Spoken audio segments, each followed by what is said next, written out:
सामान्यांच्या न्याय हक्कासाठी पाहत रहा फक्त दखनी स्वराज्य। मराठी भाषेतील तुकारामगाथा आणि ज्ञानेश्वरीमुळे मराठी भाषेचे स्थान अक्षय आणि अढळ राहणार असल्याचे डॉक्टर बाबासाहेब आंबेडकरांनी सांगितले होते।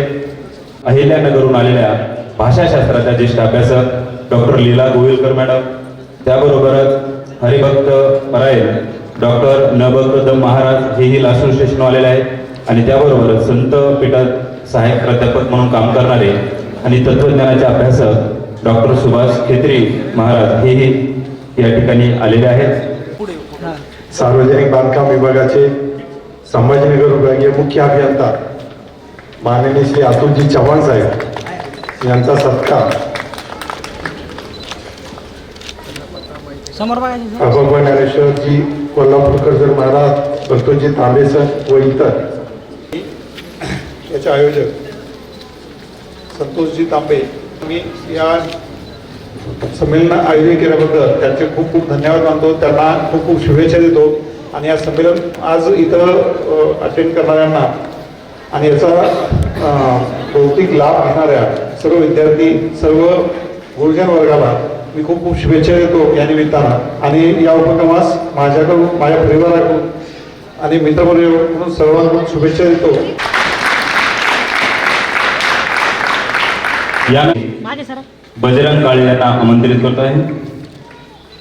त्यांचं स्वागत करण्यासाठी मी निलेश देशमुख संवादात कार्यशाळा साहित्य संमेलनामध्ये व्याख्याने दिलेले आहेत आणि कीर्तनाच्या माध्यमातून ते समाज प्रबोधन करत आहेत। त्यांना संत साहित्य मीमांसा या संपादित ग्रंथासाठी हिंगोली येथील समृद्ध प्रकाशनतर्फे दिला जाणारा 2020 चा संत नामदेव साहित्य पुरस्कार मिळालेला आहे। त्यांना मी विनंती करतो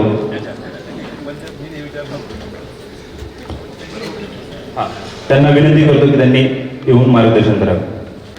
महाराष्ट्र शासन, महाराष्ट्र राज्य साहित्य आणि संस्कृती मंडळ मुंबई यांच्या अनुदानातून विशाल बहुउद्देशीय प्रतिष्ठान पैठण आयोजित छत्रपती संभाजी नगर जिल्हा वारकरी साहित्य संमेलन क्षेत्र आपेगाव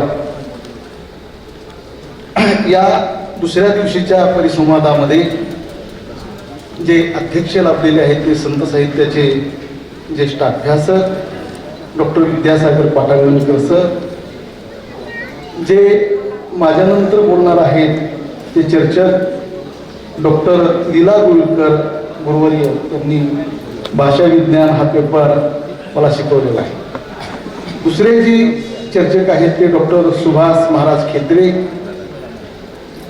पुढं बसलेले गुरुवर्य डॉक्टर सतीश बडवे सर, संत साहित्याचे आधुनिक आणि मध्ययुगीन साहित्याचे साक्षेपी समीक्षक आहेत आणि या साहित्य संमेलनाचे अध्यक्ष आहेत।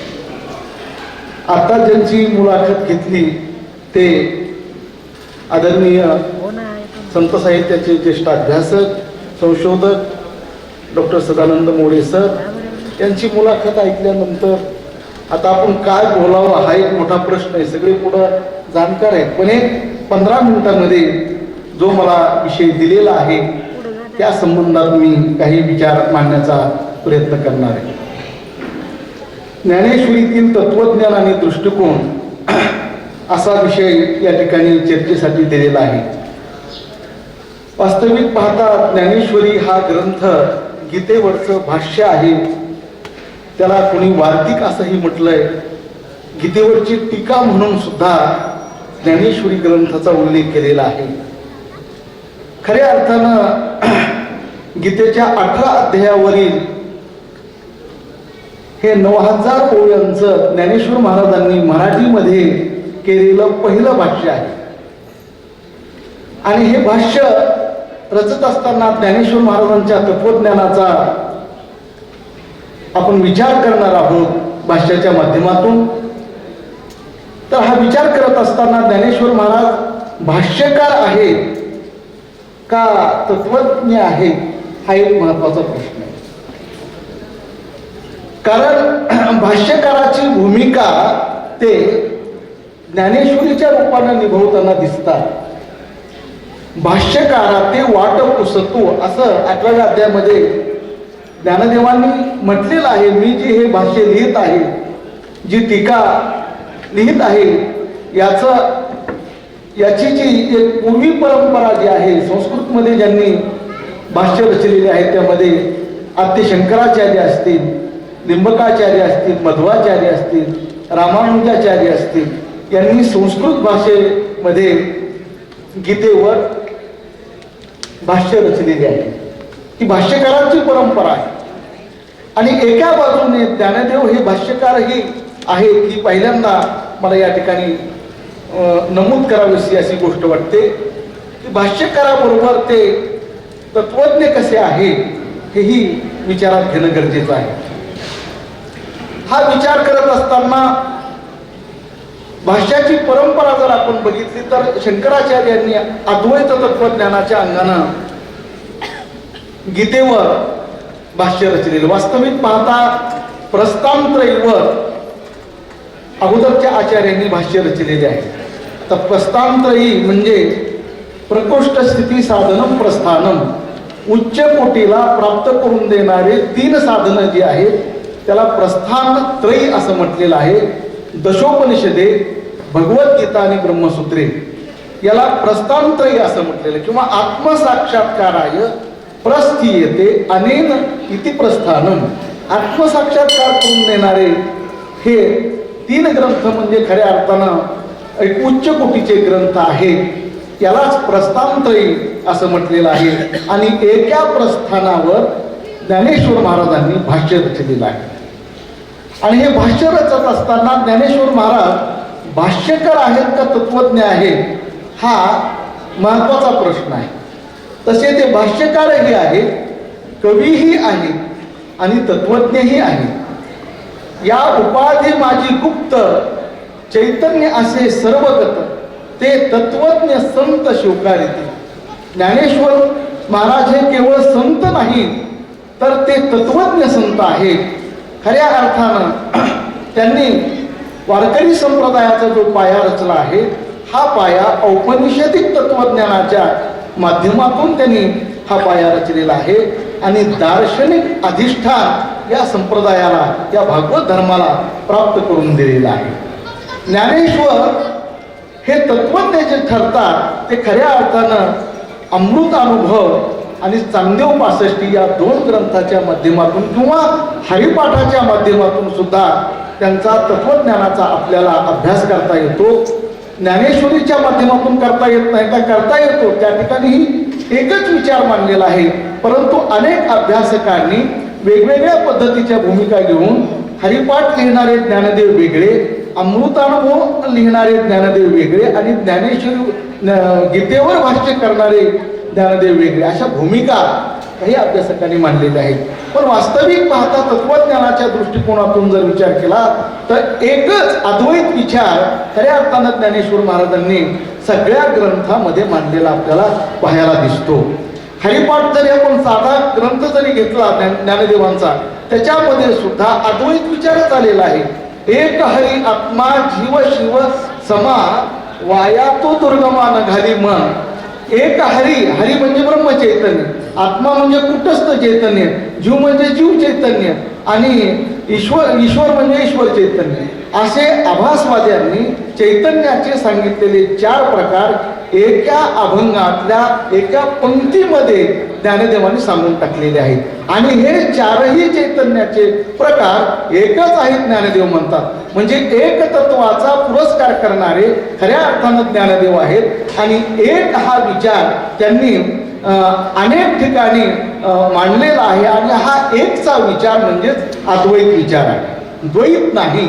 मग असा विचार करत असताना खऱ्या अर्थानं अभ्यासकापुढं जे काही प्रश्न निर्माण होतात, आद्य शंकराचार्यांनी ब्रह्मसत्यम जगन मिथ्या जीवो ब्रह्मैमना पराहा असा जो एक 3 पद्धतीनं या सूत्रामध्ये विचार केलेला आहे. ब्रह्म हे सत्य आहे, जगत मिथ्या आहे आणि जीव ब्रह्मैमना पराहा, जीव हा ब्रह्मापेक्षा वेगळा नाही. वाद ज्ञानदेवांच्या तत्वज्ञानाच्या संदर्भात निर्माण जो झालेला आहे तो म्हणजे ब्रह्मसत्य आहे, त्रिकालाबाधित सत्य आहे, याबद्दल कोणत्याही पद्धतीचा भ्रम कुणाच्याही मनामध्ये नाही. सत्य तू सत्य तू सत्य तू विठ्ठला धागा हा दाविला जगदाकार, ही जी विचारसरणी आहे संतांची सगळ्यांना मान्य आहे. जीवो ब्रह्मैव नापरा या विचारामध्ये सुद्धा कोणाचा मतभेद नाही. पण जगत मिथ्यात्व ज्यावेळेस मानण्याचा विचार येतो की यावेळेस काही अभ्यासकांनी ज्ञानदेवांचं तत्वज्ञान हे चिद्विलासवादी आहे अशी भूमिका मांडलेली आहे. आणि ही जी भूमिका मांडलेली आहे या अभ्यासकामध्ये खऱ्या अर्थानं पंडित पांडुरंग शर्मा, हुपरीकर शास्त्री, बाळाचार्य हुपेरकर शास्त्री, लक्ष्मण शास्त्री जोशी, डॉक्टर भापम भैरव यासारख्या अभ्यासकांनी चिद्विलासवादाची भूमिका मानून शंकराचार्यांचं शांकर अद्वैत आणि ज्ञानदेवांचा अद्वैत वेगळं आहे असा विचार त्यांनी स्पष्ट केलेला आहे. चिद्विलासवादी तत्वज्ञानातून मांडलेला एक विचार आपण लक्षात घेण्यासारखा आहे. आणि शंकराचार्यांनी जो मांडलेला मायावाद आहे, मायावादाचा पुरस्कार करणारे सुद्धा काही अभ्यासक आहेत. त्या अभ्यासकामध्ये विशेष करून लरा पांगारकर, राध रानडे, प्राचार्य शिवा दांडेकर, शंदा पेंडसे, शंकर महाराज खंदारकर, दुंडा महाराज देगलूरकर, गुरुवरे किसन महाराज साखरे यांनी मायावाद जगताची संगती लावण्यासाठी शंकराचार्यांनी जो मायावाद मानलेला आहे त्यांनी त्या संदर्भामध्ये अशी व्याख्या केली की सन्नाप्य सन्नाप्य उभयात्मिकानो, भिन्नाप्य भिन्नाप्य उभयात्मिकानो, सांगाप्य नांगाप्य उभयात्मिकानो, महाभूत अनिर्वचनीय रूपा अशी शंकराचार्यांनी मायेची व्याख्या केलेली आहे. सत नाही, असत नाही, भिन्न नाही, अभिन्न नाही, संग नाही, असंग नाही, अनिर्वचनीय अशी जी माया आहे, मिथ्या आहे अशी शंकराचार्यांनी मायेची व्याख्या केलेली आहे. पण ज्ञानदेवांना मायावाद मान्य नव्हता का असा प्रश्न पडतो. तर ज्ञानदेवांनी सुद्धा अशाच पद्धतीची व्याख्या केलेली ज्ञानेश्वरीमध्ये आपल्याला पाहायला सापडते. तरी माया ऐसी ख्याती नसताची जया आधी का वांजेची संतती वानवे जैसी, तैसी सतना असत होय जे विचाराचे नाम नस आहे, ऐसी या परीची आहे अनादी घनती. मायेच्या संदर्भामध्ये ती सत नाही, असत नाही अशी ज्ञानदेवांनी सुद्धा माया ही अनिर्वचनीय मानलेली आहे. आणि ही माया कल्पित माया जगताची संगती लावण्यासाठी हा मायावाद मानलेला आहे. वास्तविक माया नाही, या मासा जी नाही ती माया, पण संगतीसाठी आचार्यांनी मानली. आणि ज्ञानदेवांनी सुद्धा मायावादाचा पुरस्कार केलेला आहे अशी भूमिका काही अभ्यासकांनी मांडलेली आहे. हे जगत म्हणजे मायेचा परिणाम आणि ब्रह्माचा विवर्त अशी भूमिका डॉक्टर गुरुवरे किसन महाराज साखरे यांनी मावळवीत विश्वा भासू या ओळीवर खऱ्या अर्थानं प्रवचन त्यांनी दिलेले आहे. त्याच्यामध्ये चिद्विलासवादाचं खंडन त्यांनी केलेलं आहे. हेही अभ्यासकांना अभ्यासणं गरजेचं आहे. दुसरी गोष्ट, ज्ञानेश्वरांचे तत्वज्ञान डॉक्टर शंदा पेंडसे यांचा हा प्रबंध जो आहे तो प्रबंध सुद्धा अभ्यासाच्या दृष्टीनं अत्यंत महत्त्वाचा आहे. आणि त्यामध्ये डॉक्टर शंदा पेंडसे यांनी ज्ञानदेवांचं तत्वज्ञान आणि शंकराचार्याचा अद्वैत तत्वज्ञान हे एकच आहे अशा पद्धतीचे निष्कर्ष त्यांनी त्या प्रबंधामध्ये नोंदवलेले आहे. ह्या भूमिका आपल्याला डोळ्यासमोर घेणं गरजेचं आहे. आणि दुसरी गोष्ट, आत्ताच आदरणीय सदानंद मोरे सर यांनी ज्ञानदेवांचे अनुभव अमृतातील तत्वज्ञान या पुस्तकाचे त्यांनी परीक्षण केलेलं आहे. हे पुस्तक सुद्धा आपल्याला तितक्याच तोलामोलाचं आहे. ते सुद्धा खऱ्या अर्थानं अभ्यासणं गरजेचं आहे. ज्ञानदेवांचं तत्वज्ञान खऱ्या अर्थानं माझ्यासारख्या माणसानं त्याच्यावर बोलणं कितपत योग्य आहे हे मी ठरवू शकत नाही. कारण इथं आदरणीय गुरुवर्य तिला डोळकर मॅडम इथं उपस्थित आहेत, गुरुवर्य डॉक्टर सतीश बडवे सर ज्यांच्याकडे माझा PhDचा शोध प्रबंध मी ज्यांच्या मार्गदर्शनाखाली पूर्ण केलेला आहे. अशा पद्धतीचे अभ्यासक डॉक्टर विद्यासागर पाटांगणकर सर हे गुरुतुल्य आहेत. त्यांच्या पुढं मी वेगवेगळ्या अंगानं काय मत मांडावा हा खरा प्रश्न होता, पण एक थोडक्यात काही विचार मांडण्याचा प्रयत्न मी या ठिकाणी केलेला आहे. या ठिकाणी हरिभक्तीपरायण ज्ञानेश्वर महाराज ज्यांना आपण दादा म्हणून संबोधतो, ही परंपरा सुद्धा साखरे महाराजांची परंपरा या ठिकाणी आहे.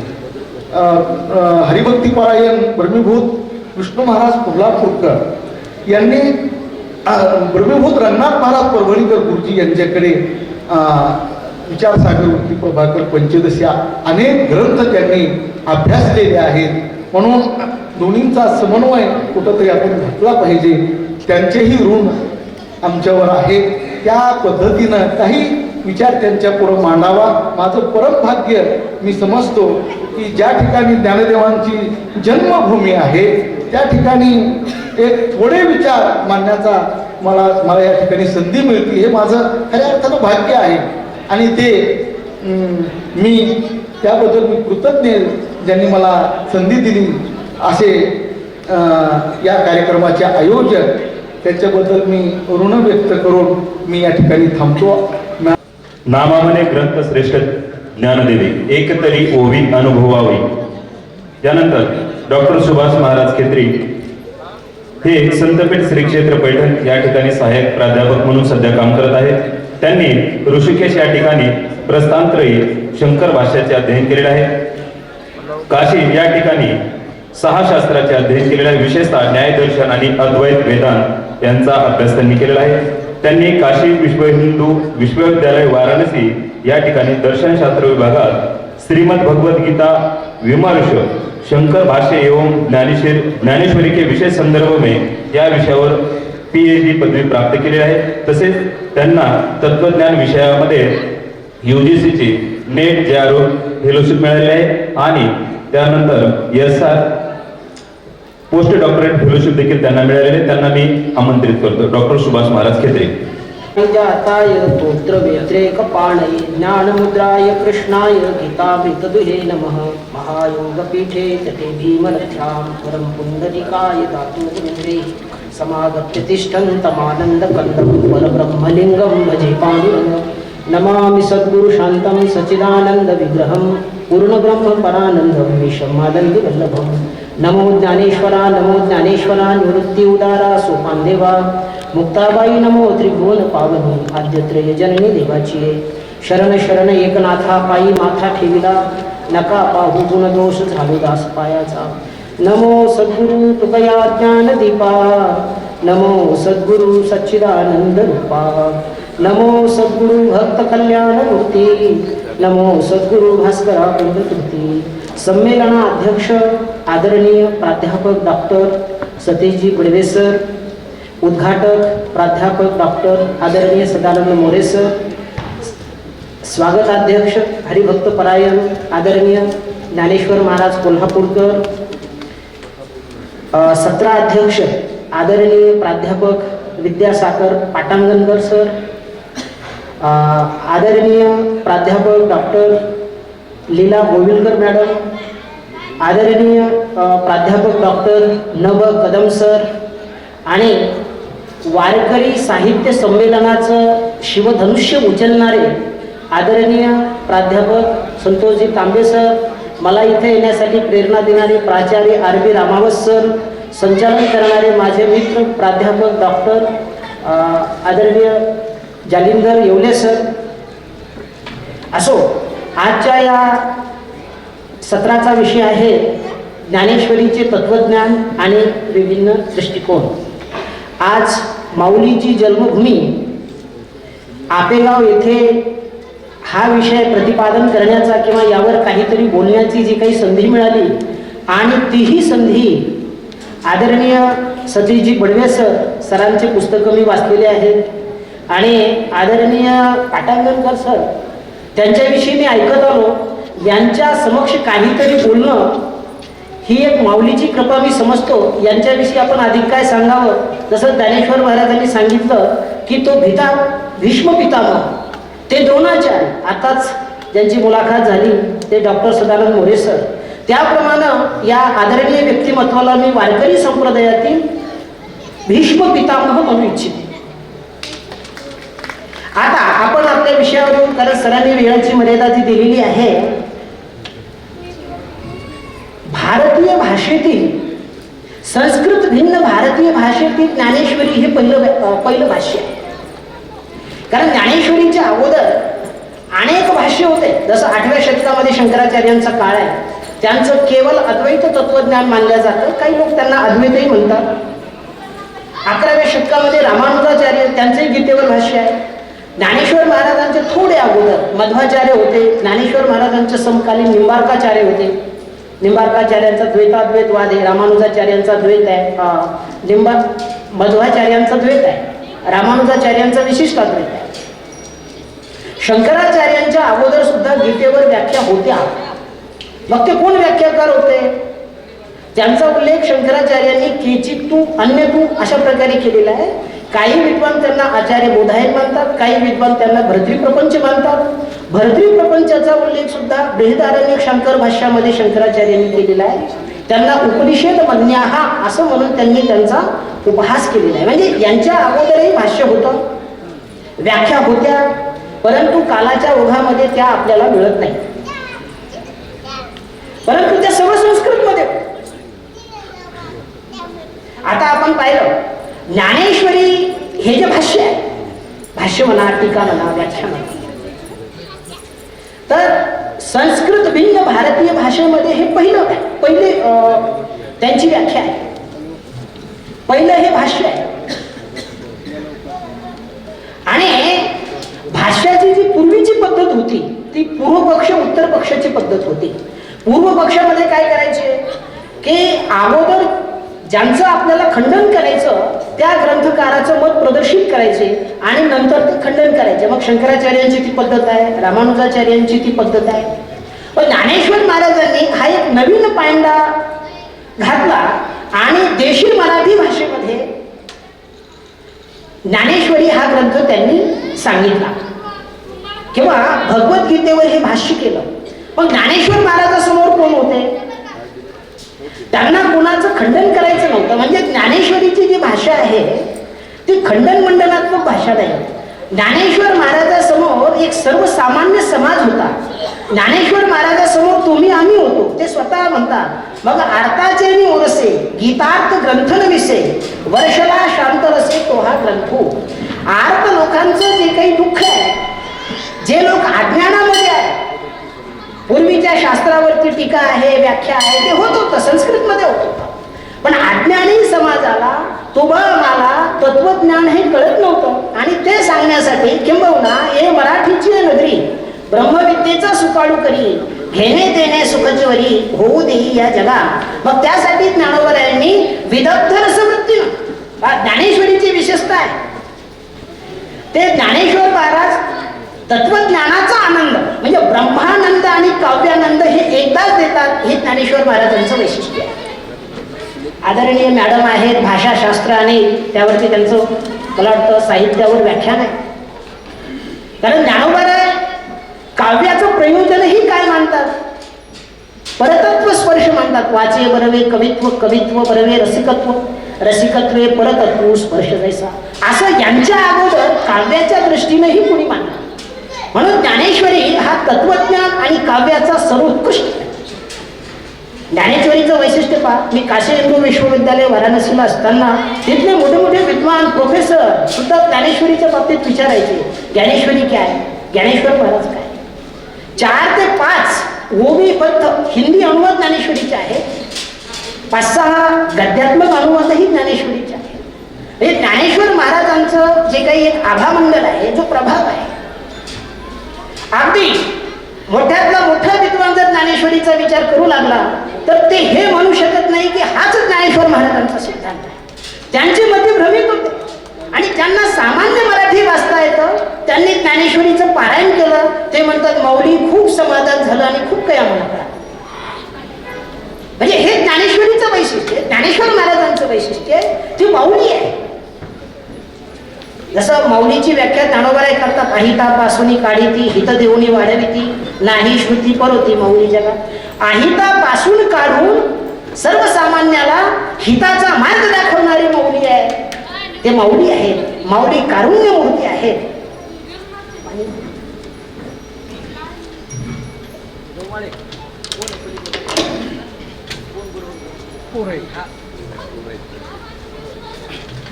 डायस इकडे घ्या, डायस तिकडे ठेवा, इकडे घ्या असं सरच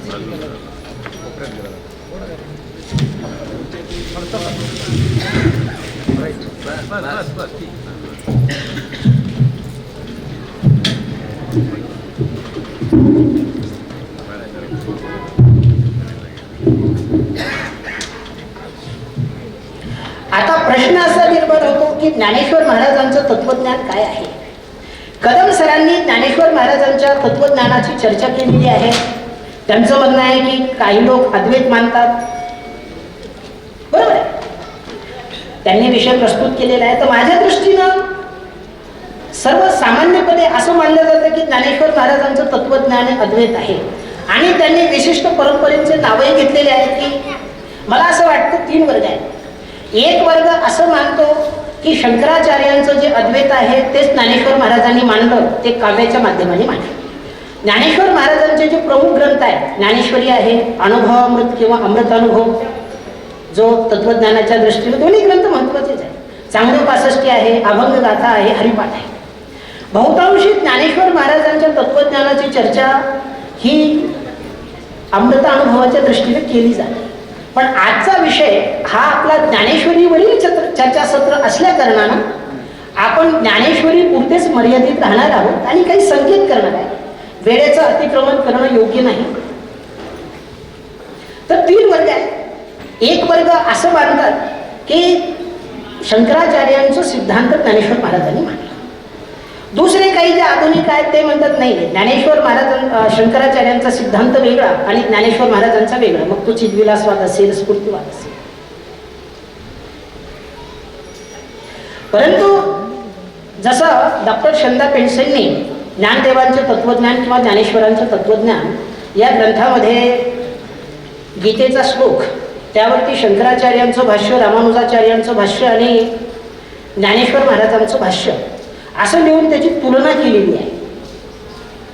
अशी बरीच चर्चा आणि बराच विचार ज्ञानोबारायाच्या संदर्भामध्ये झालेला आहे. तर प्रश्न काय, प्रश्न कुठून निर्माण होतो, म्हणजे ही शंका कुठून निर्माण झालेली आहे. शंका इथनं निर्माण झालेली आहे की अमृत अनुभवामध्ये ज्ञानेश्वर महाराजांनी अज्ञानाचं खंडन केलेलं आहे आणि शंकराचार्यांनी अज्ञान किंवा माया मांडलेली आहे. मम माया दुरत्तया या श्लोकाच्या व्याख्यावर किंवा ज्ञानेश्वरीमध्ये ज्ञानेश्वर महाराजही मायाचा स्वीकार करतात, अज्ञानाचा स्वीकार करतात. काही लोक इथपर्यंत म्हणतात की ज्ञानेश्वरीचं तत्वज्ञान वेगळं आणि अमृतानुभवाचं वेगळं. का, तर ज्ञानेश्वरीमध्ये अज्ञान मांडलेलं आहे आणि अमृतानुभवामध्ये मांडलेलं आहे. सिद्ध प्रज्ञ ज्ञानेश्वर महाराज हे करणं शक्य नाही. जे ज्ञानेश्वरीचं तत्वज्ञान आहे तेच अमृतानुभवाचं. त्यामुळं सुरुवातीला भूमिका मांडण्याचं कारण असं की ज्ञानेश्वर महाराजांच्या दृष्टीसमोर सर्वसामान्य समाज होता. त्यांना कोणत्या विद्वानाचं खंडन करायचं. आता आपण पाहतो न्यायशास्त्र पहा किंवा शंकराचार्यांचे ग्रंथ पहा, पूर्व मताचं अगदी धारदार पद्धतीनं खंडन केलेलं आहे. नाही आहेत आणखी चांगल्या पद्धतीनं. तसे ग्रंथ होते. ज्ञानोबाराय माऊली आहे. अद्वैत तुम्हाला आम्हाला कसं कळावं हा ज्ञानोबारायांचा उद्देश आहे. का, कारण आपण व्यवहारात जगतो, आपण सामान्य माणसं आहे, आपण तो द्वैतामध्ये आहोत ना. म्हणून ज्ञानोबारायांनी गणेशाचं वर्णन करत असताना सांगितलेलं आहे, प्रमेय प्रबाल सुप्रभ द्वैताद्वैत तेची निकुंभ. हत्तीचे जे गणपतीचे जे गंडस्थळ आहेत द्वैत आणि अद्वैत आहे. पण आपण आहोत द्वैतामध्ये. आपल्याला ज्ञानोबाराय म्हणतात द्वैत खरं नाही, शंकराचार्य म्हणतात खरं नाही. मग द्वैतापासून अद्वैतापर्यंत जाण्यासाठी हे अज्ञान मानावं लागतं. ज्ञानोबारायांनी ज्ञानेश्वरीच्या 13व्या अध्यायामध्ये सांगितलं, अरे अर्जुना, माझ्या दृष्टीनं तर सगळं ब्रह्मच आहे. ज्याला प्राचार्य वैकुंठवासी मामासाहेब दांडेकरांनी पूर्ण अद्वैत म्हटलेलं आहे. आणि माझ्या दृष्टीनं ज्ञानोबारायांचं मत हे पूर्ण अद्वैत आहे. मग त्याला कोणी चिद्विलासवाद म्हणेल, कोणी स्फूर्तिवाद म्हणेल किंवा जे काही म्हणायचं. पण पूर्ण अद्वैत लक्षात येण्यासाठी अद्वैत काय आहे ते म्हणतात, माझ्या दृष्टीनं हे काहीच नाही, पण सांगितलं सर्व ब्रह्मच आहे. हे खरं कसं वाटेल? अहो, थोडा जर मान सन्मान कमी झाला, विद्वानाला जरी मान सन्मान कमी झाला तर एकदम म्हणजे द्वैत एक अद्वैत द्वैत आहे ना. ते म्हणतात ए रवी अवघेची आत्मा, हे सांगो जरी विरोधतमा तरी तुझ्या मनोधर्मा मिळेल ना. अर्जुना, सर्वच आत्मा आहे, सर्वच ब्रह्म आहे, असं जर मी सांगितलं तर तुला कळलं का? नाही. म्हणून एकच संचिले चतुर्धा आम्ही केले, जे आढळपणा देखील तुझे प्रज्ञे. म्हणून आम्ही 4 प्रकार केले. म्हणे कोणते प्रकार केले? एक क्षत्र, एक ज्ञान, एक ज्ञेय, एक अज्ञान, हे भाग केले सावधान जाणून तुझे. म्हणून आम्ही क्षेत्र, ज्ञान, ज्ञेय आणि अज्ञान, क्षेत्र आणि क्षेत्रज्ञाचा विचार ज्ञानेश्वरीच्या 13व्या अध्यायामध्ये आहे. म्हणजे असं का केलं? हा, ज्ञानेश्वर महाराज दृष्टांत देण्यासाठी खूप चतुर आहे. ज्ञानदेव सांगे दृष्टांताची तैसे पै बाळ जे जेव विजे, ते घासू विसाठाई किजे, तैसे एकची चतुर्व्याजे कथिले आम्ही. अरे बाबा, जर एखादा बालक किंवा बालिका अगदी 2-3 वर्षाची असेल आणि त्यांना जर खाऊ घालायचं असेल तर आपण जसं जेवण करतो तसं ते करील का? तर एकची घास विसाठाई करणं, त्यासाठी आम्ही हे अज्ञान आहे, माया आहे, बंध आहे, मोक्ष आहे, ही संगती लावलेली आहे. नाही तर सर्व ब्रह्म आहे हा सिद्धांत कळणार नाही. मग त्यांना तिथून तिथपर्यंत न्यायचं, त्यासाठी आम्ही ही संगती लावलेली आहे, असं ज्ञानोबारांनी सांगितलेलं आहे. किती वेळ माझ्यासाठी? तर अद्वैतामध्ये जीव ब्रह्माचा अद्वैत. पण ज्ञानेश्वर महाराजांनी, मी आता फक्त मुद्दे सांगतो कारण 5 मिनिट वेळ आहे, तर जीव ब्रह्माचा अद्वैत ज्ञानेश्वरीमध्ये खूप ठिकाणी आहे. जसं तरी अविद्येची निदान, विश्व स्वप्नाचा हा धंदा, भोगत होता प्रबुद्धा अनादि जो, तो महावाक्याचे नावे, गुरुकृपेचे थावे, माता हातू ठेविला नव्हे थापटीला जैसा. तैसा विश्व स्वप्नेसी माया, नीद सांडोनी धनंजया, सहसा चैला अद्वया नंद पणजो. की याच्यामध्ये काय प्रक्रिया आहे? की जीव स्वतःला काय समजतो?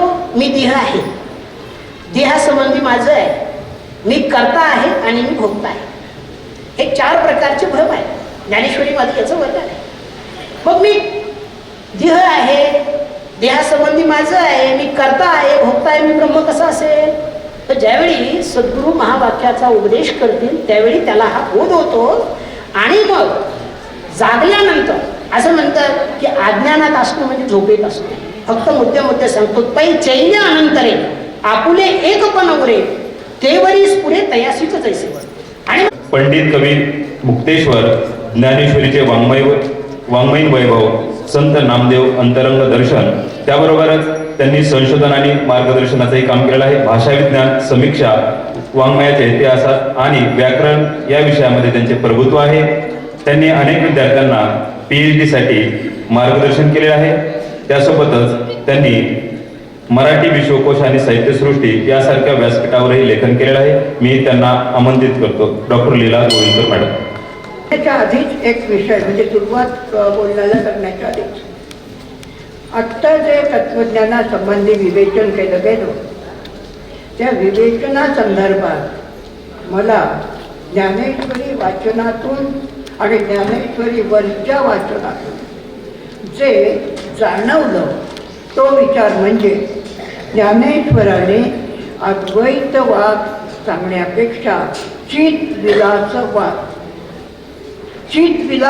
सांगितलंय. चित्विलासवाद म्हणजे काय?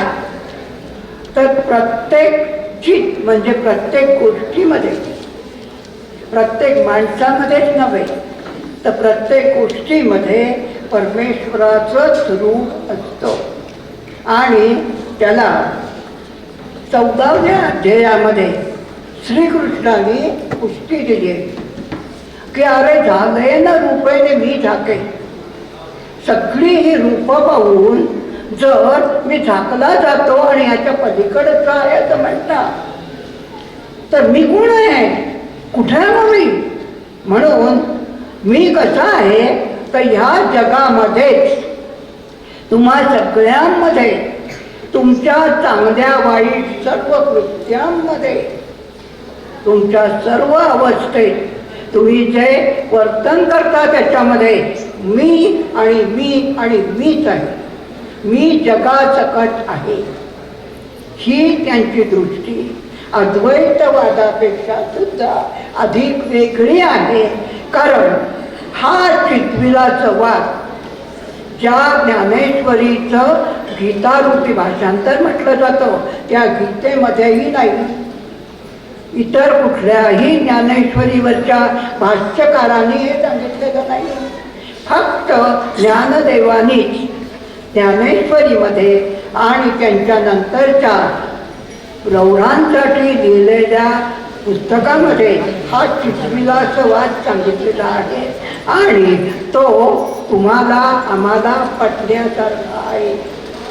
हे सांगण्यामध्ये पहिलाच एक मुद्दा आहे सांगून आता मी माझ्या व्याख्यानाला सुरुवात करते, कारण हा मुद्दा नंतर विसरला जाईल. श्रोते, वारकरी, संशोधक, मराठीचे प्राध्यापक आणि महाविद्यालयीन विद्यार्थी या सगळ्यांना एकत्र घेऊन आपण हे सत्र उभं केलेलं आहे.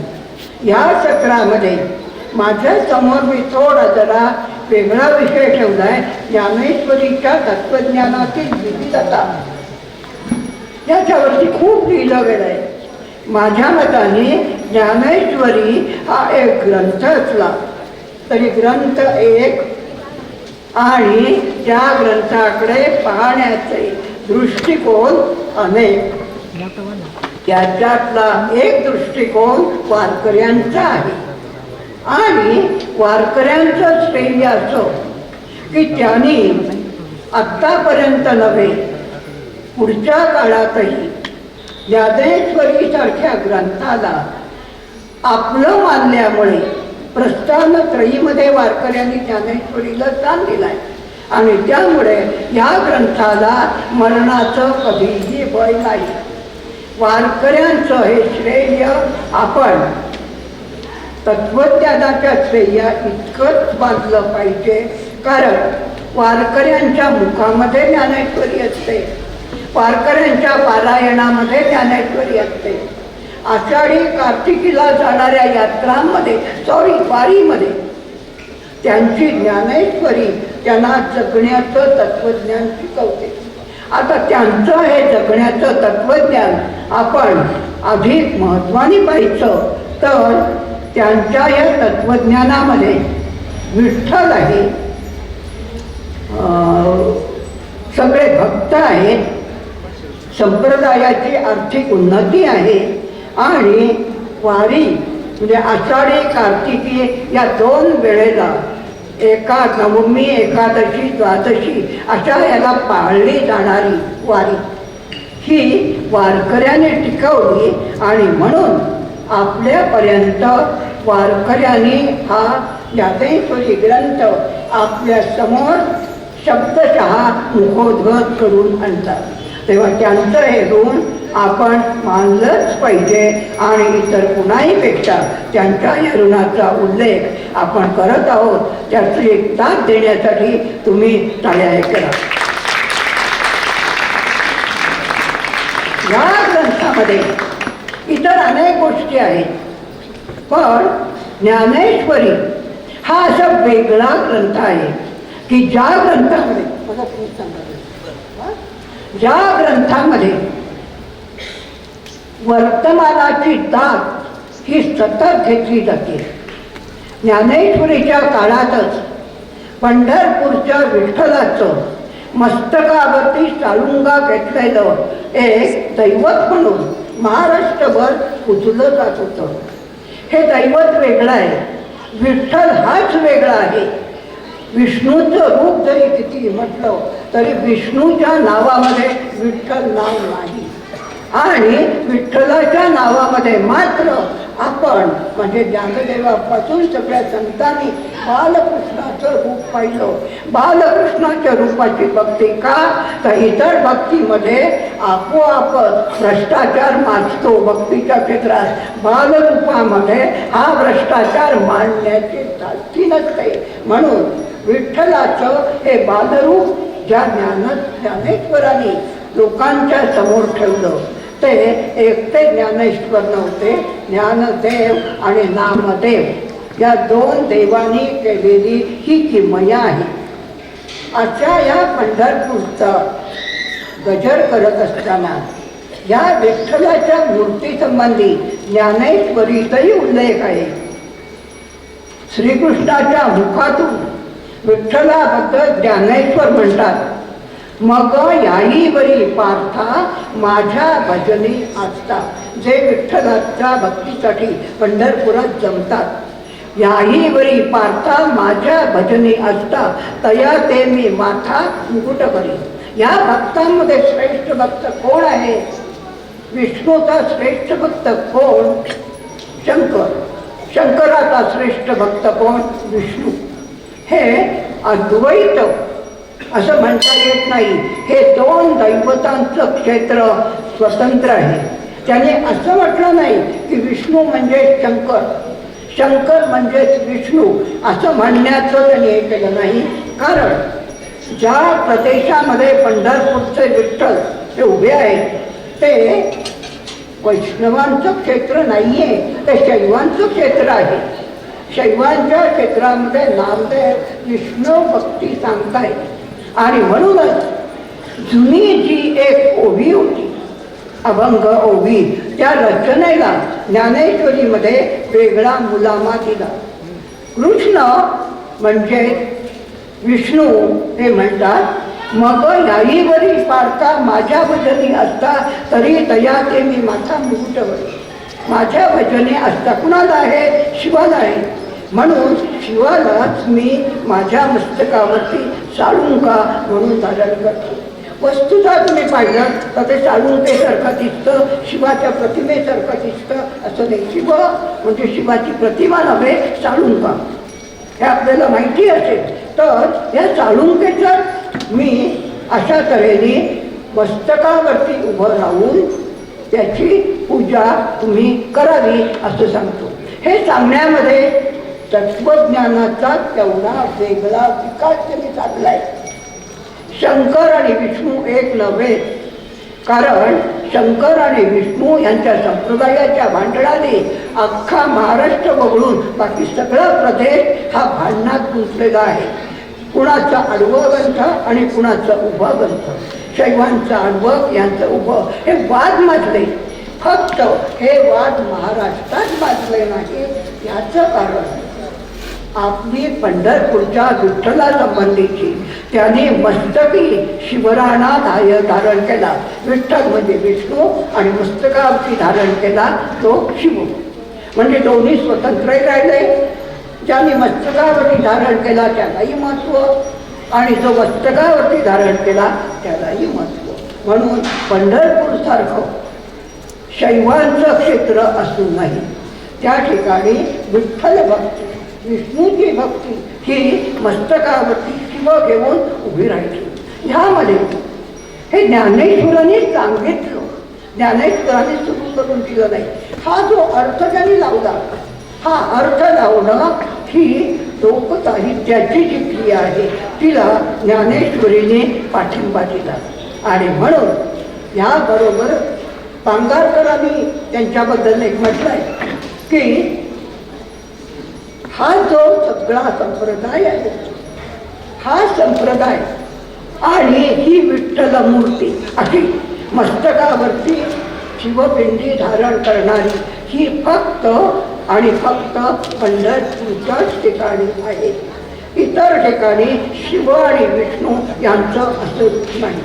तेव्हा कुठल्या गोष्टीला महत्त्व देऊन लोकांमधल्या भक्तिभावनेला वाद न आणता विकसित करायचं ही पद्धत ज्ञानेश्वरांची आहे. आणि त्यांच्या बरोबरीने वारकरी संप्रदायाचा उद्धार करणारे जोपासणारे ज्ञानदेव नामदेव यांची आहे. खरं म्हणजे नामदेव आणि ज्ञानदेव या दोन्ही देवांनी महाराष्ट्रामध्ये ज्ञानदेवानी ज्ञानेश्वरीच्या रूपाने आणि नामदेवानी अभंगाच्या रूपाने आपलं मराठीचं साम्राज्य मागच्या वेळेला सदानंद मोरे हेच बोलत होते. मराठीचं साम्राज्य उभं राहिलं आहे. शिव आणि वैष्णवांचा वाद न करता ते नामदेव आणि ज्ञानदेव यांच्यासारख्या रूपाने. तेव्हा हे जेव्हा आपण पाहतो तेव्हा आपोआपच लक्षात येतं की त्या काळात होऊन गेलेले हे ज्ञानेश्वरी करते ते ज्ञानदेव नामदेव आणि त्यांच्याबरोबरची सगळी भक्त मंडळी ही आपण त्यांचं ऋण मानायला पाहिजे. तुम्ही जर पाहिलं तर संत हा शब्द नामदेव आणि ज्ञानेश्वरांनी आणलाय. त्याच्या आधी ऋषी मुनी होते. व्यास कोण आहेत? संत नाही. वाल्मिकी कोण आहेत? संत नाही. संस्कृतमध्ये ऋषीमुनी आहेत. संत फक्त मराठीत आहेत आणि ते वारकरी समाजाच्या आणि ज्ञानदेवांच्या वातावरणाने हे संतत्व जातीभेदाला दूर चालून उभं राहिलं. नामदेवानी आणि ज्ञानदेवानी ज्ञानेश्वरीमध्ये जी व्यक्तिचित्र रेखाटली ती ते म्हणतात संतांची. पण एकीकडे त्या संतांमध्ये आपण बारकाईने पाहिलं तर सावका माळी आहे, जो कांदा मुळा भाजी अवघीची माझी म्हणतो. गोरा कुंभार आहे, ज्याने आपल्या वेगासाठी हात तोडून घेतला. जनाबाई आहे. हे सगळे संत मंडळ ज्ञानदेवाने ज्ञानेश्वरीमध्ये अत्यंत सुचकतेने वर्णन केलेले आहे. आणि म्हणूनच ज्ञानेश्वराने वारकरी संप्रदायाला आणि वारकरी संप्रदायाच्या संतांना एकत्र आणलं. आता संत हा शब्द पहा आज आपल्या ठिकाणी प्रसिद्ध झालेला आहे. पण चोखा मेळाही संत, जनाबाईही संत, कोरा कुंभारही संत, सावता माळीही संत. म्हणजे जात विसरली. हे केवढं मोठं काम या दोघांनी केलं की संत म्हणायचं तुझी जात कोणती आमचा प्रश्नच नाही. हे जे कार्य आहे ते या संतांनी, एक नेवाशाला राहत होता, दुसरा पंढरपूरला, दोन ठिकाणच्या या संतांनी एकत्रपणाने महाराष्ट्रामध्ये जातीभेदाला शोध देण्याचा हा प्रयत्न केला. असे अनेक मुद्दे माझ्यासमोर आहेत. आणि हे मुद्दे पाहताना मी माझ्यासमोर ज्ञानेश्वरीचं तत्त्वज्ञान असं म्हणण्यापेक्षा मी म्हटलं ज्ञानेश्वरी ग्रंथ 1. पण या ग्रंथाकडे पाहण्याचे दृष्टिकोन अनेक. तत्वज्ञान हा एक दृष्टिकोन, सामाजिक कार्य हा दुसरा दृष्टिकोन, असे अनेक दृष्टिकोन आहेत. त्याच्यातल्या एका दृष्टिकोनाचा तुम्हाला परिचय नसेल म्हणून मुद्दाम उल्लेख करते. सवितानंद, स्वामी सवितानंद नावाचे ज्ञानेश्वरीकडे ज्या वेगळ्या दृष्टिकोनातून पाहतात ती मला तुमच्यासारख्याने लक्षात घ्यावी असं वाटतं. ही दृष्टी कोणती? त्यांचं म्हणणं आहे ज्ञानेश्वरी हा मंत्र, ज्ञानेश्वरी या ग्रंथ मंत्र सम्राज्ञीचा आहे. मंत्राच्या सम्राज्ञीमध्ये कुणाला महत्त्व द्यावं तर अनेक मंत्राची पुस्तकं संस्कृतमध्ये आहेत. मराठीत नामजप वगैरे अनेक आहेत. पण ज्ञानेश्वरीमध्ये अनेक ठिकाणी हे मंत्र साहित्य पेरलेलं आहे. आणि म्हणून त्यांनी दिलाय की कुठल्या ठिकाणी कुठले श्लोक पेरलेले आहेत. त्यांनी म्हटलंय की संस्कृतमध्ये असं तो एकच पद्धत आहे. संस्कृतमध्ये जे सांगितलेले आहे त्याच्यातल्या 18व्या अध्यायाच्या 10व्या ओळीपर्यंतचे नमन हे मराठीतील मंत्र समजण्याचा प्रयत्न आहे. लक्षात घ्या, 18व्या अध्यायाचा जय जय देव निर्मळ हे 10व्या ओळीपर्यंत हे मंत्रविद्येचं सामर्थ्य आहे. गीतेमध्ये मंत्रविद्या पेरलेली आहे आणि ती पेरलेली विद्या फक्त आध्यात्मिक क्षेत्रापुरती नाही, तर तुमचं पाठीचं हाड दुखतं आहे, मान दुखते आहे, हाताला खंड सुट्टी आहे, त्याच्यावरती गीतेचे मंत्र कुठे आहे ते ज्ञानेश्वरीला शोधून देण्याचं काम सवितानंदांनी केले. तेव्हा ज्ञानेश्वरीकडे पाहण्याचा हा एक वेगळा दृष्टिकोन आहे आणि म्हणून त्याची दखल आपण घ्यायला पाहिजे. एकाच मुद्द्याचा फक्त उल्लेख करते आणि सांगते. मी तत्त्वज्ञानाची अभ्यासक नाही, मी साहित्यिक आहे आणि म्हणून ज्ञानेश्वरीचा 9वा अध्याय जेव्हा मी उत्तम वाचला तेव्हा त्यांच्यातल्या कल्पनाशक्ती पाहून मी मोहून गेलो. आकाशाला आडोसा हवा असेल तर त्याने कुठे जावं, कुणाला सुचणारी कल्पना. समुद्राला आंघोळ करायची असेल तर त्यांनी कुठे जावं, अशा अपाट कल्पना ज्ञानेश्वरीमध्ये अनेक अध्यायात आढळतात, पानोपानी आढळतात. आणि हे ज्ञानेश्वरीचं वाङ्मयीन वैभव मला ज्ञानेश्वरीच्या मोहात पाडायला प्रयुक्त करतो. फक्त त्याच्यावरून एक म्हणजे ज्ञानेश्वरी ह्या सगळ्या दृष्टिकोनाला हे करत असली तरी ज्ञानेश्वरी हा ग्रंथ म्हणजे अर्जुन ह्या नायकाची कथा आहे आणि पहिल्या अध्यायात युद्धाला माघार घेणारा अर्जुन, 10व्या अध्यायात तुझ्या वचनाप्रमाणे वागतो असं म्हणतो आणि तरी पुढे कृष्णाला जीवनविषयक तत्त्वज्ञानाची आस त्याला लागली हे जाणवतो. साध्या भक्तानं भक्तो, ज्ञानी भक्त आणि स्वानंद सुखापर्यंत पोचणारा अर्जुन हे ज्ञानेश्वरीने निर्माण केलेलं नायकाचं चित्र आहे. मला बोलण्याची संधी आणि त्या बोलण्याच्या संधीमध्ये मी माझे बाकीचे विषय हे करण्याच्या ऐवजी जितक्या तऱ्हेने तुम्हाला सोपेपणाने सांगता येईल त्याला सांगण्याचा प्रयत्न केला. हा 2 दिवसाचा वारकरी संप्रदायाच्या अनुषंगाने वारकरी संमेलनाचा सोहळा आपण माऊलींच्या पदस्पर्शाने पावन झालेल्या भूमीत संपन्न करत आहोत.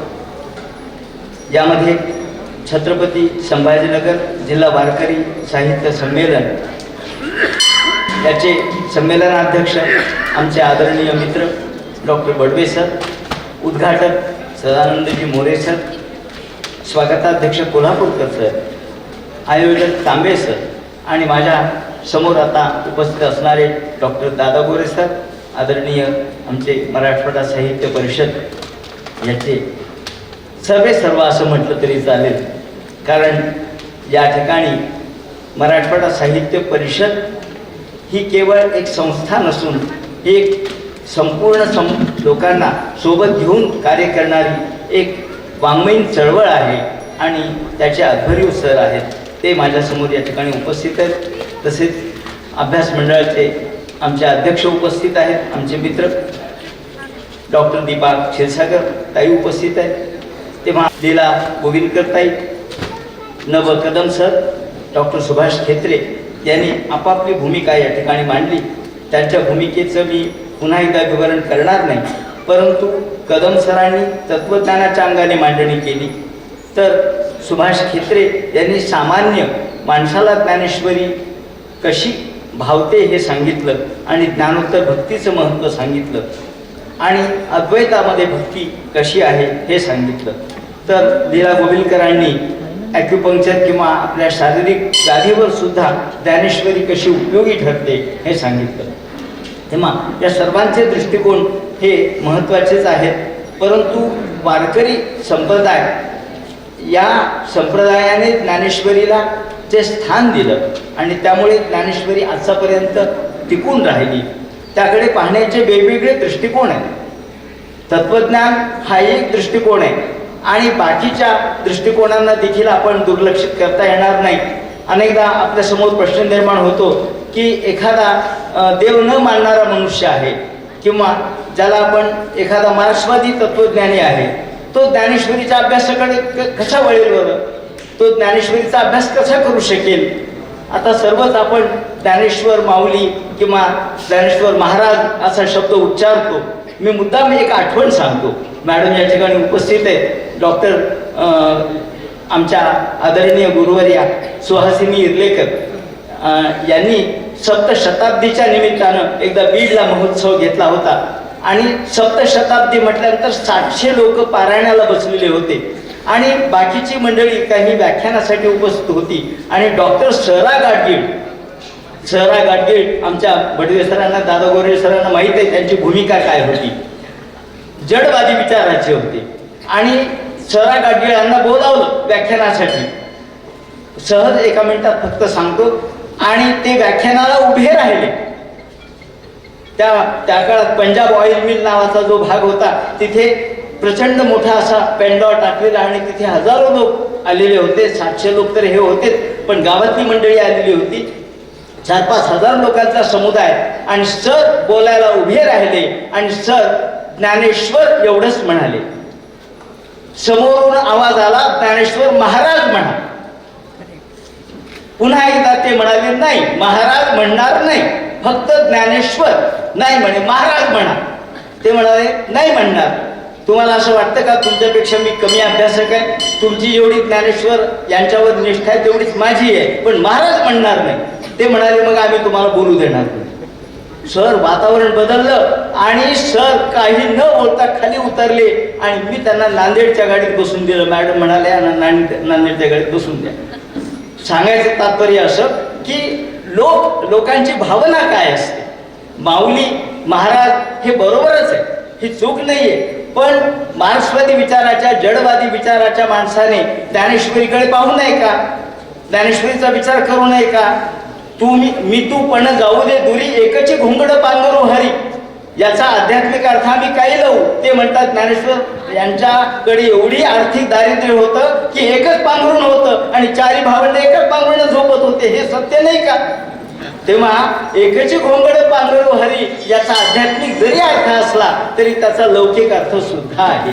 आणि म्हणून लौकिक दृष्टिकोनातून सुद्धा ज्ञानेश्वरीकडे पाहण्याचं काम जसं सहरा गाडगीळ सरांनी केलं, तसं लौकिक सृष्टी म्हणून आपल्याला धोंडांनी त्या संबंधीचं विवेचन केलेलं दिसतं. आणि ज्ञानेश्वरी काही सोन्याचा भाव सांगण्यासाठी लिहिली नाही, परंतु 5.5 हा उल्लेख येतो म्हणजे ज्ञानेश्वरीमध्ये सोन्याचा भाव सांगितलाय. तुम्ही म्हणाल ज्ञानेश्वरांनी कधी सोनं विकत घेतलं माहीत नाही, पण ज्ञानेश्वरीमध्ये सोन्याचा भाव आहे. कारण ज्ञानेश्वरीमध्ये चामड्याचं चलनचा उल्लेख आहे का?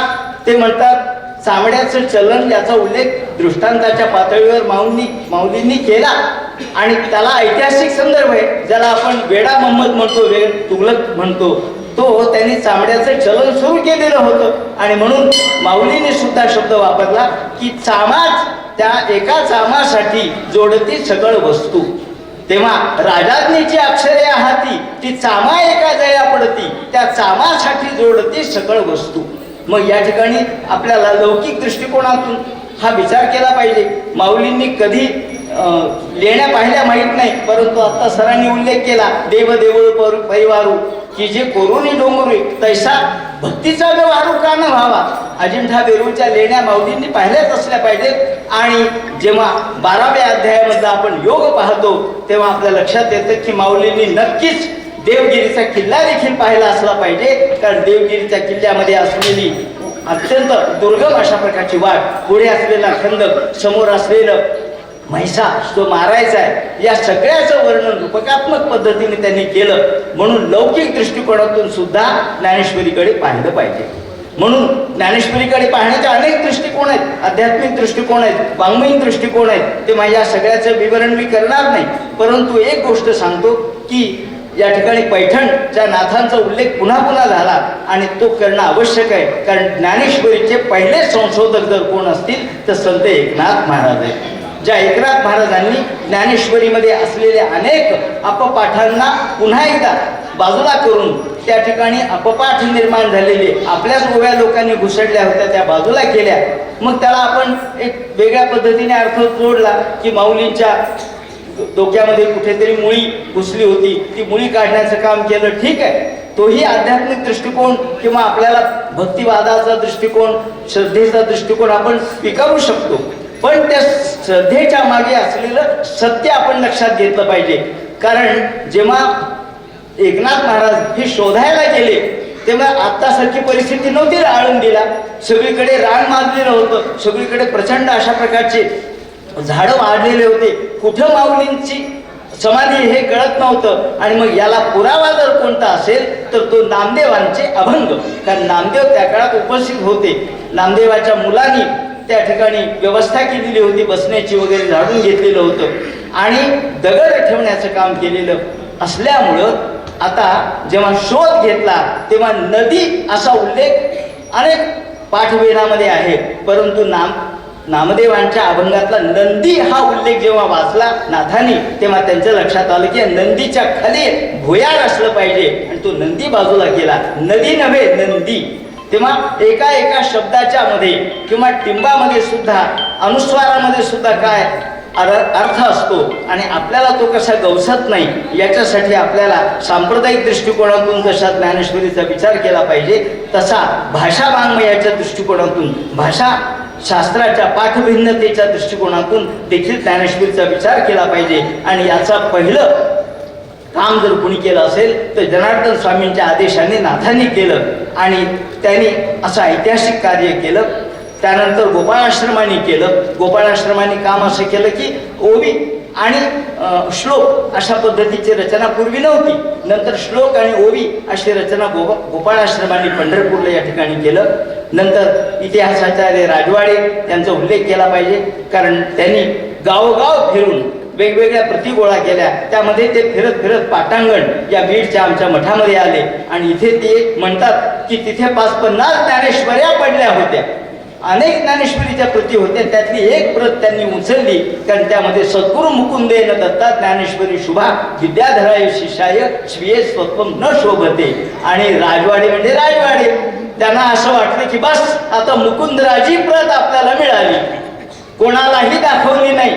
लोक म्हणाले आम्हाला दाखवा, ते म्हणजे नाही दाखवायची, प्रसिद्ध केली, ती आज आपण शासकीय प्रत म्हणून मानतो. आणि जेव्हा लोकांनी हट्ट धरला तेव्हा त्यांनी बंबात टाकून जाळली. त्यातली काही भाग माडगावकरांच्याकडे होता असं मी ऐकलं, आता तो नाहीये. तेव्हा महामहोपाध्याय तत्ववामन पोद्दार हे त्यावेळेला उपस्थित होते असं म्हणतात. तेव्हा आता ती प्रत मूळ उपलब्धच नाहीये, तेव्हा आपण त्यामध्ये वाद करण्यात अर्थ नाही. पण नंतर आता आमच्या संशोधनात आमच्या लक्षात आलं की नाही, ही उत्तरकालीन प्रत होती. मुकुंद कोणता? हा मुकुंद म्हणजे विद्याधराला जो शिष्य मानतो हा नंतरच्या काळात उत्तम श्लोकाचा पुत्र होता. उत्तम श्लोक कुलोद्भव भजनी व्यापारी, त्याचं आडनाव व्यापारी होतं. हे नंतर आमच्या संशोधनातून लक्षात आलं. महाराज ऋषींनी त्यावर काम केलं, मी काम केलं. तेव्हा अशा दृष्टिकोनातून ज्ञानेश्वरीचं संशोधन होतच राहिलं. पाना कुलकर्णींनी ज्ञानेश्वरीचं संशोधन केलं. कृष्णा गोरावांचा उल्लेख मी या ठिकाणी मुद्दाम आदराने करीन.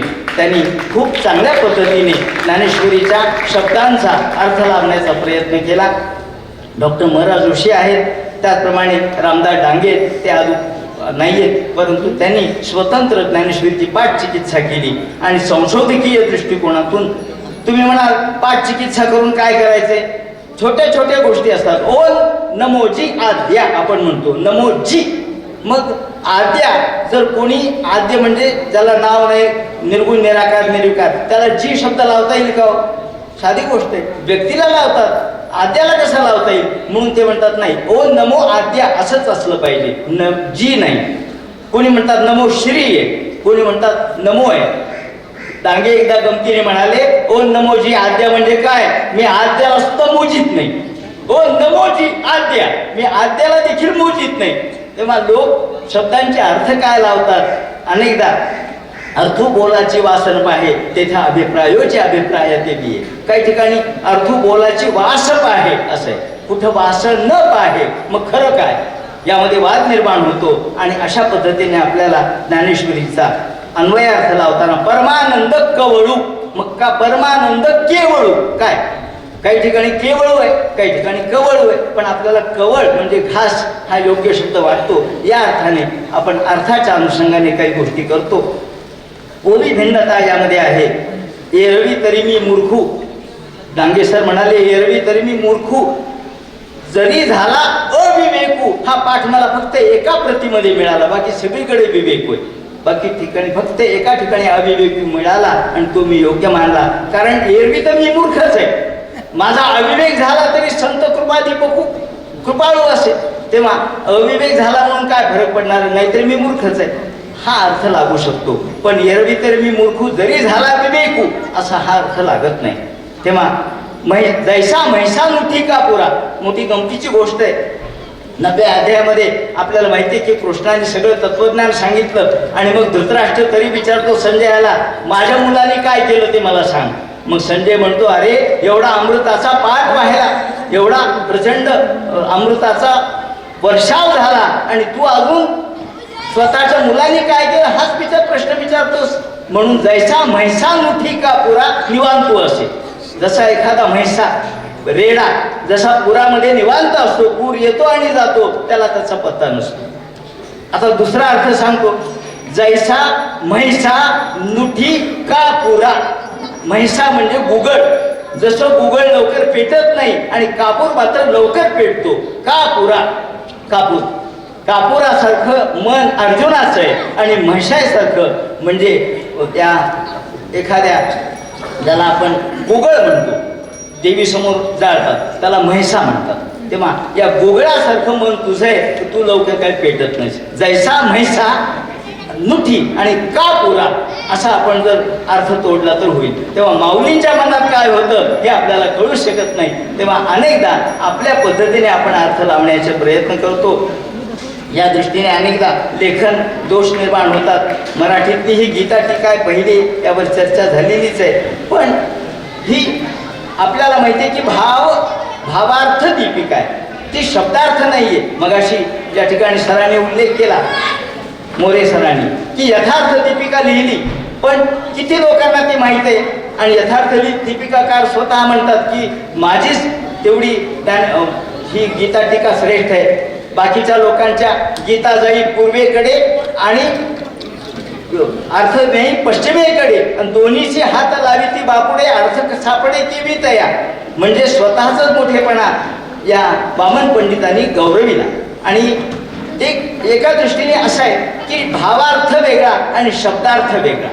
शब्दार्थाच्या दृष्टिकोनातून ज्ञानेश्वर कधीच पाहत नाही, कारण शब्दार्थाला वेगळ्या पद्धतीचे जे टिंजेस आहेत, अर्थ आहेत, ते माऊली लावतात. आणि म्हणून भावार्थापेक्षा भावार्थाचे गिरीवर माऊलींनी अनेक ठिकाणी तेथे भावज्ञा भावती गुण चिंतामणीचे असं म्हणून भावार्थाचं विवरण केलेलं आहे. जैसे का रूप तुझे यामध्ये आपल्याला हे दिसेल. आणि म्हणून अनेकदा गीता विरुद्ध ज्ञानेश्वरी या नावाचं एक पुस्तकच प्रकाशित झालेलं आहे कवीश्वरांचं. त्यांनी असं म्हटलंय की अहो तुम्ही सांगा, जेव्हा गीता सांगायला सुरुवात झाली तेव्हा दोघांच्या मध्ये रथ उभा कर असा अर्जुन म्हणाला. दोघांचे सैन्य थांबलेले आहेत, अजून युद्ध सुरू झालेलं नाहीये. पण माऊली काय म्हणतात, माऊली म्हणतात बाणाची या मांडवा आत, म्हणजे बाणाच्या मांडवाच्या आत, म्हणजे बाणाचा मांडव मांडलाय म्हणजे युद्ध सुरू झालं. आणि रथोपस्थचा अर्थ काय होतो, रथोपस्थ म्हणजे रथाच्या मागच्या बाजूला जिथे बाण ठेवलेली असतात ती जागा. रथवनी खाली उडी कुठं मारली, रथोपस्थ जाऊन बसला असं गीता म्हणते. म्हणजे अहो पण माऊलींचा गीता हा अनुभव आहे, गीता हा त्यांचा अनुभव आहे. शब्दार्थ त्यांना लिहायचा नाहीये, गीता त्यांनी अनुभवली आहे आणि त्यांच्या डोळ्यासमोर जे घडतंय ते मांडतायत. म्हणून ते म्हणतात की आपण ज्ञानेश्वरीकडे स्वतंत्र दृष्टिकोनातून पाहिलं पाहिजे. एकीकडे परंपरावादी दृष्टिकोन ज्ञानेश्वर स्वीकारतात तर कधी स्वातंत्र्य देखील घेतात. आणि मग जरी शंकराचार्य, रामानुजाचार्य, निंबार्काचार्य यांनी आचार्य पद्धतीने टीका केलेली असली तरी माऊली म्हणतात की अहो एवढं सगळं जरी असलं तरी पाठी फुटे पाखरू गगनी नुडे तरी काही करू. अहो पंख फुटलेलं पाखरू आकाशात उडणार नाही तर कुठं जाईल.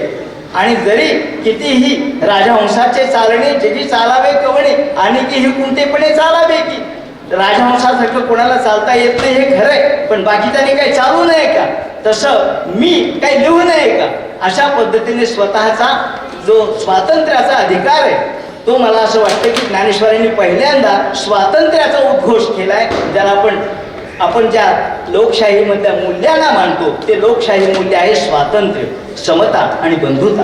तेव्हा स्वातंत्र्याचा पुरस्कार माऊलींनी केला, समतेचा पुरस्कार माऊलींनी केला आणि बंधुतेचा पुरस्कार देखील माऊलींनी केला आहे. हे विश्वबंधुत्वाच्या अनुषंगाने आपल्या लक्षात येईल. म्हणून धर्मकीर्तन या पद्धतीने माऊलींनी त्यांच्याकडे पाहिलेलं आहे. आणि या नीती आहे, व्यवहार आहे, कुटुंब आहे. पतिव्रता शब्द आपल्याला माहिती आहे, पण माऊलींनी पत्नीव्रता सुद्धा शब्द वापरलाय हो. ऐसे हे पत्नीव्रते म्हणजे पत्नीशी सुद्धा एकनिष्ठ राहायला पाहिजे असं माऊलींना अपेक्षित आहे. कारण समाज रचना टिकली पाहिजे, धर्म जर टिकायचा असेल तर कुटुंब व्यवस्था टिकली पाहिजे. आणि एखादा तरुण किती स्वतःला मोठेपणा मिळवत असेल, ते म्हणतात की जगामध्ये त्याची किती मोठी कीर्ती असू द्या, जर आई वडिलाशी तो बोलत नसेल, आई वडिलाचं त्याचं संभाषण नसेल, तर त्याच्यासारखा मूर्ख दुसरा कुणी नाही.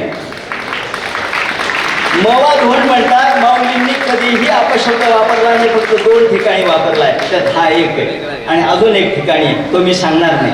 परंतु 2च ठिकाणी अपशब्द म्हणजे शिवी माऊलींनी दिलेली आहे. ते म्हणतात, घरी माता पितरा धड बोली नाही संसारा, एरी विश्वभरू आदरा मूर्खू जैसा. म्हणजे माऊलींना आई वडिलांची सेवा ही आदर्श होती, ती महत्वाची होती. आजच्या काळातले वृद्धाश्रम पाहिले असते तर त्यांना काय वाटलं असतं. तेव्हा केवळ यूज अँड थ्रो उपयोगितावादी दृष्टिकोन माऊलींनी स्वीकारला नाही आणि सकारात्मक दृष्टिकोन स्वीकारला. हा सकारात्मकता कशी होती हे मी या ठिकाणी सांगतो. अनिकेत शब्द 12व्या अध्यायामध्ये वापरलाय. शेवटी अनिकेत म्हणजे काय हो, वाऱ्यासाठी वापरलेला शब्द आहे. पण त्याचा संस्कृत मधला अर्थ असा आहे की ज्याला घर नाही, बेघर म्हणजे अनिकेत. पण माऊली याचा अर्थ लावत असताना एकदम पॉझिटिव्ह लावतात. पॉझिटिव्ह दृष्टिकोन. आज आपण म्हणतो ना, निगेटिव्ह बघू नका, पॉझिटिव्ह बघा. पॉझिटिव्ह कसं बघायचं? तो तर बेघर आहे. माऊली म्हणतात, आणि वायूसी एके ठाई बिढार जैसे नाही. वायूला जसे एका ठिकाणचं घर नाही, सगळे घरं त्याचे. आता याला काय म्हणायचं? याला म्हणतात, सर्वत्र खुणा माझ्या घरच्या मजला दिसत आहेत. केशवसुतांची आपल्याला आठवण होते. तेव्हा सांगायचं तात्पर्य असं की एखाद्या अर्थाला निगेटिव्ह अर्थाला पॉझिटिव्ह कसं बनवायचं हे माऊलीकडून शिकलं पाहिजे. विज्ञानाच्या दृष्टिकोनातून सुद्धा माऊलींनी आपली भूमिका मांडलेली आहे. उदास त्यांनीप्रमाणे जरी आपण सूर्य उदय आणि अस्त म्हणत असलो तरी सूर्य चालत नाही हे माऊलींना माहीत होतं. आणि एखादा मेलेला माणूस उठत नाही हे माहीत होतं. हा विज्ञानवाद आहे. धातयाही पाया पडतात, नुठे गतायू पांडूस होता. तो उठत नाही म्हणजे मेलेलेला उठवणं हा चमत्कार एखाद्या वेळेला माऊली करू शकतील. परंतु याचा अर्थ असा नाहीये की मेलेला माणूस उठू शकतो. तेव्हा तात्पर्य असं की विज्ञान हे माऊलींनी आत्मसात केलेलं होतं. 11व्या अध्यायामध्ये प्रचंड उष्णता निर्माण झाली याचा उल्लेख आपल्याला ज्यांनी बॉम्ब टाकले त्यांनी केलेला आहे. शोपनहोअरनी उल्लेख केला आहे त्याचा. ते म्हणतात, आम्ही जेव्हा बॉम्ब टाकले तेव्हा आम्हाला 11व्या अध्यायाची आठवण झाली. आम्हाला माहीत नव्हतं की जपानवर टाकणारे बॉम्ब इतके प्रचंड उष्णतेचे असतील. आम्हाला त्याचा अनुभव नव्हता. आम्ही तयार केले पण त्याची क्षमता माहीत नव्हती. ते म्हणतात, आम्हाला 11व्या अध्यायाची आठवण झाली. आणि माऊली म्हणतात, धनुर्वातू झाला. धनुर्वात म्हणजे वारा वाकडा झाला. आता हे आपण नाही अनुभवू शकत, माऊलीच अनुभवू शकते की धनुर्वात कसा होतो, वाकडा वारा कसा होतो. उष्णतेने वस्तू वाकड्या होतात तर वारा देखील वाकडा होऊ शकतो. तेव्हा अशा पद्धतीने आज आपल्याला ज्ञानेश्वरीचा अन्वयार्थ लावत असताना कितीतरी वेगवेगळ्या पद्धतीने तो लावता येऊ शकतो. नगरीची वसवावी या ठिकाणी या एवढ्या एका शब्दाने आपल्याला अनेकांना ज्ञानेश्वरीची प्रेरणा मिळाल्याचं दिसतं. अण्णा हजारी म्हणतात की मी नगरीची वसवावी महावने लावावी एवढ्या एका वाक्याने मला प्रेरित केलं आणि मी सैन्यातली नोकरी सोडून कामाला लागलो. असो, तेव्हा तात्पर्य असं की चामड्याचं चलन असो, योगदुर्गाचा उल्लेख असो किंवा अनेक संदर्भ असो, अध्यात्म तर आहेच आहे. अध्यात्मशास्त्रीय एक अंतरंगचे अधिकारी, एरी वाक्चातुर्य होईल सुखिया म्हणून त्यांनी बाकीच्यांचा अधिक्षेप केलेला आहे. पण तत्वज्ञान ज्या ठिकाणी महत्त्वाचं जरी असलं तरी ते सामान्यापर्यंत पोहोचवलं हे मला महत्त्वाचं वाटतं. आणि या सामान्यांच्या अनुषंगाने ज्ञानेश्वरांनी आपली भूमिका मांडली.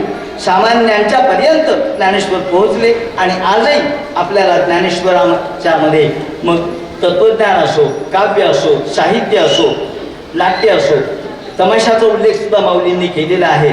तेव्हा एकाने तर उल्लेख केला की BEd मध्ये जशी शिकवण्याची पद्धत असते तर ज्ञानेश्वरी BEdच्या पद्धतीने लिहिली गेली. आता मी तर काय BEd केलं नाही, पण ते म्हणतात मग उपोद्घात कसा असावा, सुरुवात कशी असावी, मध्य कसा असावा, हे अगदी BEdच्या पद्धतीने.